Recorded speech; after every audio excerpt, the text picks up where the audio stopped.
विनीता, दिव्या का विवाह पास आ गया है। पहले सोच रही थी सब काम समय से निपट जाएंगे, पर ऐसा नहीं हो पा रहा है। थोड़ा जल्दी आस को तो अच्छा है, बहुत काम है। समझ नहीं पा रही हूँ कि कहाँ से कार्य प्रारंभ करूँ। कुछ शॉपिंग कर ली है और कुछ बाकी है। दीदी, आप चिंता न करें, मैं अवश्य पहुँच जाऊँगी। आखिर मेरी बेटी का भी तो विवाह है, विनीता ने उत्तर दिया। विनीता अपनी बड़ी बहन सुनीता की बात मानकर विवाह से लगभग 15 दिन पूर्व ही चली आई थी। उसकी 7 वर्षीय बेटी पूर्वा भी उसके साथ आ गई थी। विशाल विक्रांत की पढ़ाई के कारण बाद में आने वाले थे। विनीता को आया देखकर सुनीता ने चैन की सांस ली। चाय का प्याला उसके हाथ में देते हुए बोली, पहले चाय पी ले, बाकी बातें बाद में करेंगे। विनीता ने चाय का प्याला उठाया। टूटा हैंडल देखकर वह आश्चर्य से भर उठी। ऐसे कप में किसी को चाय देना तो दूर, वह उसे उठाकर फेंक दिया करती थी। पर इतने शानो शौकत से रहने वाली दीदी के घर भला ऐसी क्या कमी है जो उन्होंने उसे ऐसे कप में चाय दी। मन किया वह चाय न पिए, पर रिश्ते की मर्यादा को ध्यान में रखते हुए खून का घूंट पीकर चाय सिप करने लगी। पर उसकी पुत्री पूर्वा से नहीं रहा गया। उसने कहा, मौसी, इस कप का हैंडल टूटा हुआ है। क्या? मैंने ध्यान ही नहीं दिया, सारे कप गंदे पड़े हैं। मुनिया भी पता नहीं कहाँ चली गई। चाय की पत्ती लाने भेजा था, 1 घंटे से ज़्यादा हो गया, अभी तक नहीं आई। नौकरानियों से कप ही नहीं बचते। अभी कुछ दिन पहले ही तो खरीदारी कर लाई थी। दूसरा निकालूंगी तो उसका भी यही हाल होगा। वैसे भी विवाह से 3 दिन पहले होटल में शिफ्ट होना ही है। अभी तो हम लोग ही हैं, इन्हीं से काम चला लेते हैं, सुनीता ने सफाई देते हुए कहा। विनीता ने कुछ नहीं कहा, चुपचाप चाय पीने लगी तथा पूर्वा खेलने में लग गई। विनीता भी सुनीता के साथ विवाह के कार्यों की समीक्षा करने व उन्हें पूर्ण करने में जुट गई। कुछ दिन बाद नंदिता भी आ गई। उसे देखते ही सुनीता और विनीता की खुशी की सीमा न रही। दोनों एक साथ बोल उठी, अरे अचानक तुम कैसे? कोई सूचना भी नहीं दी। मैं सरप्राइज़ देना चाहती थी। मुझे पता चला कि तुम दोनों अभी एक साथ हो तो मुझसे रहा नहीं गया। मैंने सुज्जे से कहा कि विक्की की परीक्षा की सारी तैयारी करा दी है, आप बाद में आ जाना। मैं जा रही हूँ। कम से कम हम तीनों बहनें दिव्या के विवाह के बहाने ही कुछ दिनों साथ साथ रह लेंगी। बहुत अच्छा किया, हम दोनों तुम्हें ही याद कर रहे थे। मुनिया, 3 कप चाय बना देना, और हाँ, नए कप में लाना, सुनीता ने नौकरानी को आवाज़ लगाते हुए कहा। फिर नंदिता की ओर मुखातिब होकर बोली, अगर पहले सूचना दी होती तो गाड़ी भेजवा देती। सुनीता दीदी की बात सुनकर विनीता के मन में कुछ दरक गया। नन्ही पूर्वा के कान भी खड़े हो गए। नंदिता के आते ही दूसरे कप निकालने के आदेश के साथ गाड़ी भिजवाने की बात ने उसके शांत दिल में हलचल पैदा कर दी थी। जब वह आई थी तब तो दीदी को पता था, फिर भी उन्होंने किसी को नहीं भेजा। वह स्वयं ही ऑटो के घर पहुंची थी। बात साधारण थी, पर विनीता को ऐसा महसूस हो रहा था कि अनचाहे ही सुनीता दीदी ने उसकी हैसियत का एहसास करा दिया है। वह पिछले 8 दिनों से वह उसी टूटे कप में चाय पीती रही थी, पर नंदिता के आते ही दूसरे कप निकालने के आदेश के साथ गाड़ी भिजवाने की बात को वह पचा नहीं पा रही थी। मन कर रहा था वह वहाँ से उठकर चली जाए, पर न जाने किस मजबूरी के कारण उसके शरीर ने उसके मन की बात मानने से इनकार कर दिया। विनीता तीनों बहनों में छोटी है। सुनीता और नंदिता के विवाह संपन्न परिवारों में हुए थे, पर पिताजी की मृत्यु के बाद घर की स्थिति दयनीय हो गई थी। भाई ने अपनी हैसियत के अनुसार घर वर ढूंढा और विवाह कर दिया, जबकि विशाल की नौकरी उसके जीजाजी की तुलना में कम थी। संपत्ति भी उनके बराबर नहीं थी, पर वह अत्यंत परिश्रमी, सुलझे हुए वह स्वभाव के बहुत अच्छे इंसान हैं। उन्होंने उसे कभी किसी कमी का एहसास नहीं होने दिया था, और उसने भी अपने छोटे से घर को इतने सुरुचिपूर्ण ढंग से सजा रखा है कि विशाल के सहकर्मी उससे ईर्ष्या करते हैं। स्वयं काम करने के कारण उसके घर में कहीं भी गंदगी का नामो निशान नहीं रहता था, और न ही टूटे फूटे बर्तनों का जमवाड़ा। यह बात अलग है कि ऐसे ही पारिवारिक आयोजन उसे चाहे अनचाहे उसकी हैसियत का एहसास करा जाते हैं, पर अपनी सगी बहनों को अपने साथ ऐसा व्यवहार करते देख कर वह स्तब्ध रह गई। क्या अब नया सेट खराब नहीं होगा? हमेशा की तरह इस बार भी सुनीता व नंदिता गप मारने लग जाती और विनीता काम में लगी रहती थी। अगर वह समय निकाल कर उनके पास बैठती तो थोड़ी ही देर बाद कोई काम आने पर उसे ही उठना पड़ता था।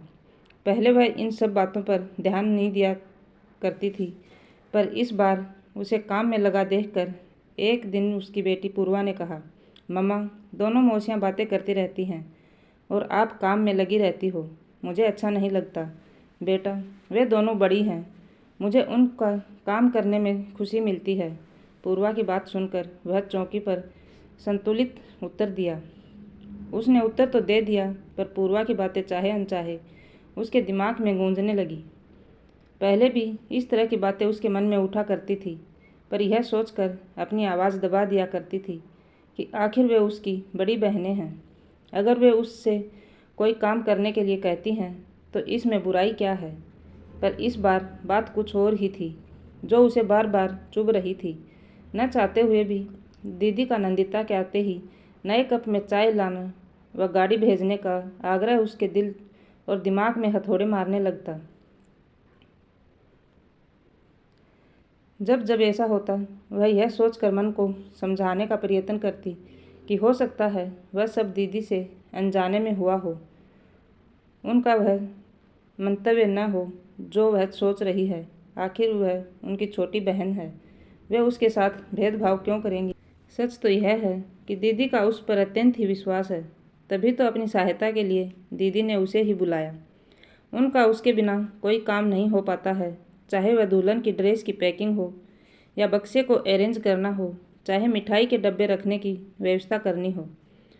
और तो और विवाह के समय काम आने वाली सारी सामग्री की जिम्मेदारी भी उसी पर थी। दिव्या भी अक्सर उससे ही आकर सलाह लेते हुए पूछती, मौसी, इस ड्रेस के साथ कौन सी ज्वेलरी पहनूंगी, या ये चूड़ियाँ, पर्स और सैंडल मैच कर रही हैं या नहीं। विवाह की लगभग आधी से अधिक शॉपिंग तो दिव्या ने उसके साथ ही जाकर की थी। वह कहती, मौसी, आपका ड्रेस सेंस बहुत अच्छा है, वरना मम्मा और नंदिता मौसी को तो भारी भरकम कपड़े या हैवी ज्वेलरी ही पसंद आती हैं। अब भला मैं उनको पहनकर ऑफिस तो जा नहीं सकती, फिर लेने से क्या फ़ायदा। कहते हैं मन अच्छा न हो तो छोटी से छोटी बात भी बुरी लगने लग जाती है। शायद यही कारण था कि आजकल वह हर बात का अलग ही अर्थ निकाल रही थी। यह सच है कि दिव्या का निश्चल व्यवहार उसके दिल पर लगे घावों पर मरहम का काम कर रहा था, पर दीदी की टोका टोकी असहनीय होती जा रही थी। उसे लग रहा था कि काम निकालना भी एक कला है, बस थोड़ी सी प्रशंसा कर दो और उसके जैसे बेवकूफ़ बेदाम के गुलाम बन जाते हैं। मन कर रहा था व्यर्थ ही जल्दी आ गई। काम तो सारे होते ही कम से कम यह मानसिक तनाव तो न झेलनी पड़ती। विनीता, जरा इधर आना, सुनीता ने आवाज़ लगाई। देख, ये सेट नंदिता लाई है। दिव्या को देने के लिए विनीता के आते ही सुनीता ने नंदिता का लाया हुआ सेट उसे दिखाते हुए कहा, बहुत खूबसूरत है। विनीता ने उसे हाथ में लेकर देखते हुए निश्चल मन से कहा, पूरे 2.5 लाख रुपए का है। नंदिता ने सबको दिखाते हुए कहा, मौसी, आप मेरे लिए क्या लाई हो। वही खड़ी दिव्या ने विनीता की तरफ देखकर बच्चों सी मुनहार की।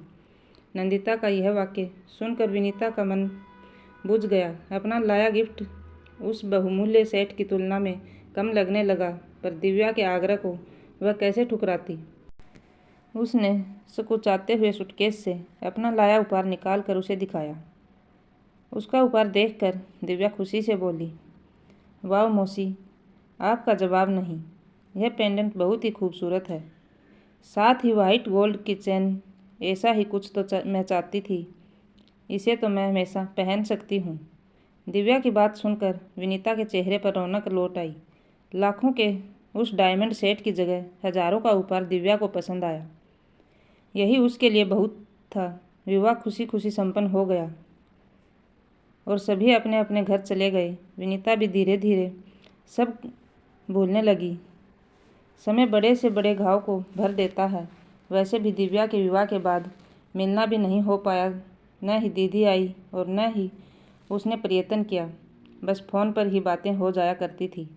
समय के साथ विक्की को IIT कानपुर में दाखिला मिल गया और पूर्वा +2 में आ गई। इसके साथ ही वह मेडिकल की तैयारी कर रही थी। समय के साथ विशाल के प्रमोशन होते गए और अब वे मैनेजर बन गए हैं। एक दिन सुनीता दीदी का फ़ोन आया कि तुम्हारे जीजाजी को वहाँ किसी प्रोजेक्ट के सिलसिले में आना है। मैं भी आ रही हूँ, बहुत दिन हो गए तुम सबसे मिले हुए। दीदी पहली बार उसके घर आ रही है, सो पिछली सारी बातें भूलकर उत्सुकता से विनीता उनके आने का इंतज़ार करने के साथ तैयारियां भी करने लगी। सोने के कमरे को उनके अनुसार सेट कर दिया और दीदी की पसंद की खस्ता कचौरी बना ली व रसगुल्ले मंगवा लिए। खाने में जीजाजी की पसंद का मलाई कोफ्ता व पनीर भुर्जी भी बना ली थी। उसने दीदी जीजाजी की खातिरदारी का पूरा इंतजाम कर रखा था, पर न जाने क्यों पूर्वा को उसका इतना उत्साह पसंद नहीं आ रहा था। जीजाजी दीदी को ड्रॉप कर यह कहते हुए चले गए, मुझे देर हो रही है विनीता, मैं निकलता हूँ। आते आते शाम हो जाएगी, तब तक तुम अपनी बहन से खूब बातें कर लो। बहुत तरस रही थी ये तुमसे मिलने के लिए।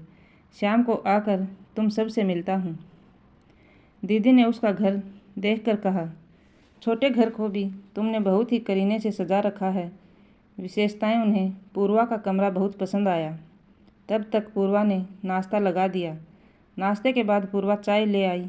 चाय का कप मौसी को पकड़ाया। सुनीता उस कप को देखकर चौंकी।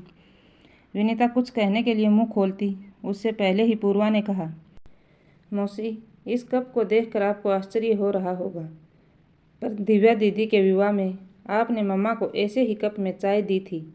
हफ्ते भर तक वे ऐसे ही कप में चाय पीती रही, जबकि नंदिता मौसी के आते ही आपने नया टी सेट निकलवा दिया था।